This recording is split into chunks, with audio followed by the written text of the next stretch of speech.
نماز پڑھنے کو لے لیجیے، اب ہاتھ باندھ کے نماز پڑھنا، ہاتھ کھول کے نماز پڑھنا، اگین ہمارے پاس اپنے دلائل ہیں کہ ہم کہتے ہیں کہ بھئی فطرت کے مطابق عبادت کرو،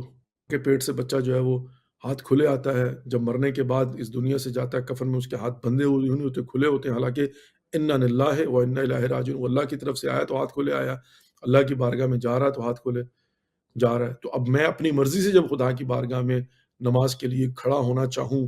اللہ کی عبادت میں جنا، اللہ کی بارگاہ میں خوشنودی خدا کی خاطر، تو میں کیوں ہاتھ باندھوں؟ پھر مجھے فطرت کے مطابق ہاتھ کھول کر نماز پڑھنی چاہیے کہ پروردگار جیسے تو نے ہاتھ کھول کے بھیجا ہے اور جیسے میں نے تیری بارگاہ میں مرنے کے بعد ہاتھ کھلے آنا ہے۔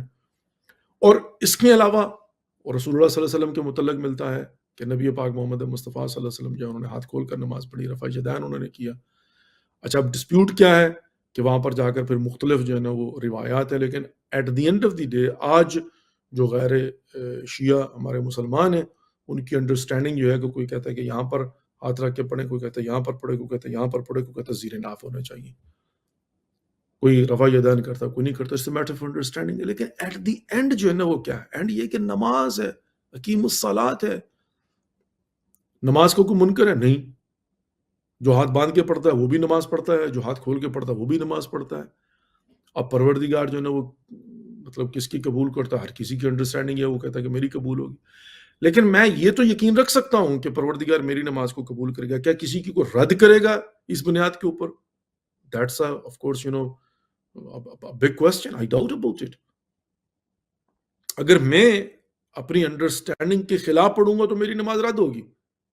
لیکن اگر کسی کی انڈرسٹینڈنگ ہی جو ہے نا وہ یہ ہے کہ نماز کا یہی طریقہ کار ہے، نماز ایسے ہی پڑھنی چاہیے، اور وہ یہ سمجھتا ہے کہ سنت رسول یہی ہے،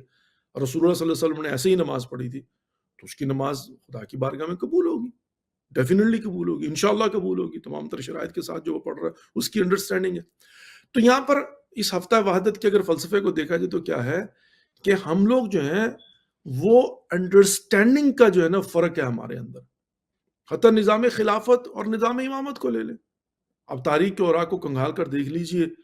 ہماری انڈرسٹینڈنگ جو ہے نا وہ یہ ہے، ہمارا یقین، ہمارا عقیدہ، ہمارا ایمان، ہمارا فیتھ وہ کیا ہے؟ وہ یہ ہے کہ رسول اللہ صلی اللہ علیہ وآلہ وسلم نے